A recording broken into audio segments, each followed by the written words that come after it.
大家好，欢迎回到我的频道。之前向大家介绍过如何从零开始申请一个美国的私人地址。美国私人地址的申请，它整体的流程还是比较复杂的，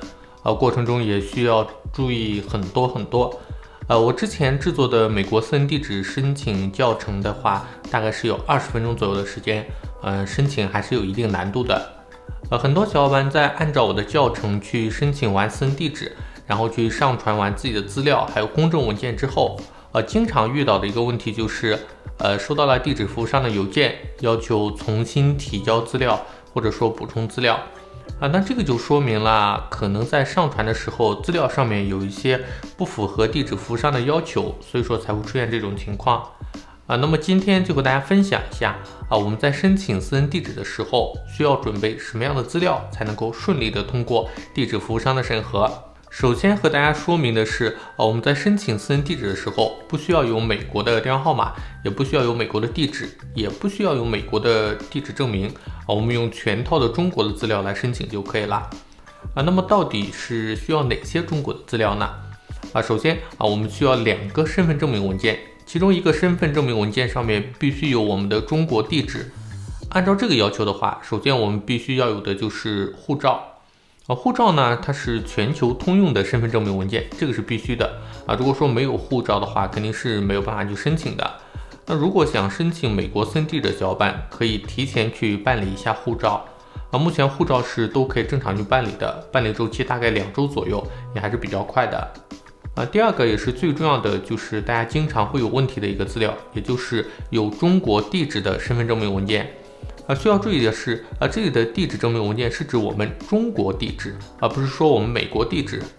那么什么样的文件可以作为中国的地址证明呢？首先第一个最简单的文件就是身份证，相信大家都有。身份证上面会有我们的中国地址，我们可以直接把身份证正反面拍照，拍完照片之后的话，我们可以用 P 图软件在身份证的照片上面每一栏下面的空白地方 P 上英文，字小一点也没有关系，能看清楚就行了。另外需要注意的是，不要把原始的文字给遮住了，这样的话就是为了让美国的地址服务商能够看懂，这是最简单的一个美国的地址证明文件。接下来的话，第二个可以作为地址证明文件的话，就是中国的驾照翻译件。如果说有驾照的小伙伴，可以去找淘宝翻译，或者说可以在一些海外的租车网站上面，他们也会有翻译的服务，直接去翻译就可以了。翻译完成之后，这个文件也可以作为地址证明文件。所以说身份证和驾照是2个最简单的可选文件。接下来大家再准备好公证好的183表格、护照、身份证或者驾照翻译件这3个文件上传到后台，等待审核就可以了。我自己在申请的时候上传的是护照和身份证的翻译件，是可以顺利的通过的。但是最近有很多小伙伴反馈是通不过的。所以说这个的话，具体还要看我们租的那个地址房东的一个审核要求。下面就和大家分享一下，如果遇到这种审核不通过的情况，要如何处理。经过3到5天的审核，如果说房东他不认可这2个文件的话，他还会给我们去发邮件，要求我们去补充提供其他的资料。那这个时候的话，我们再想办法去补充其他的资料。地址服务商的邮件上面有明确的说明，我们可以用哪些文件。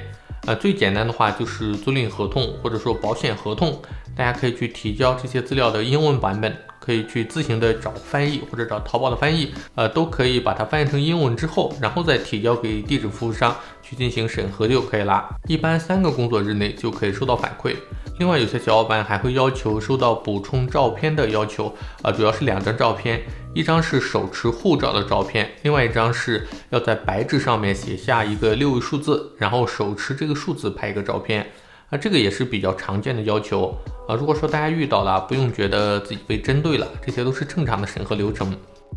所以说最后总结一下，我们申请私人地址的时候，需要去准备护照、身份证或者驾照，还有1583表格。大家可以先上传这3个文件，如果说反馈有问题的话，那我们再去补充租赁合同或者保险单的翻译件。其实资料也很简单，只有这3个。那如果说大家被要求补充资料，也不要着急，这些都是正常的流程，按照要求补充完之后，一般都可以审核通过。以上就是和大家分享的关于申请美国私人地址所需要的哪些资料以及注意点的一个总结，希望能够帮到大家。如果说大家有任何问题的话，也欢迎在视频下面留言，我看到会第一时间回复大家。如果觉得本期视频还不错的话，欢迎点赞分享，也欢迎订阅我的频道，点开小铃铛，这样就能第一时间收到我视频更新的通知啦。那我们下期再见。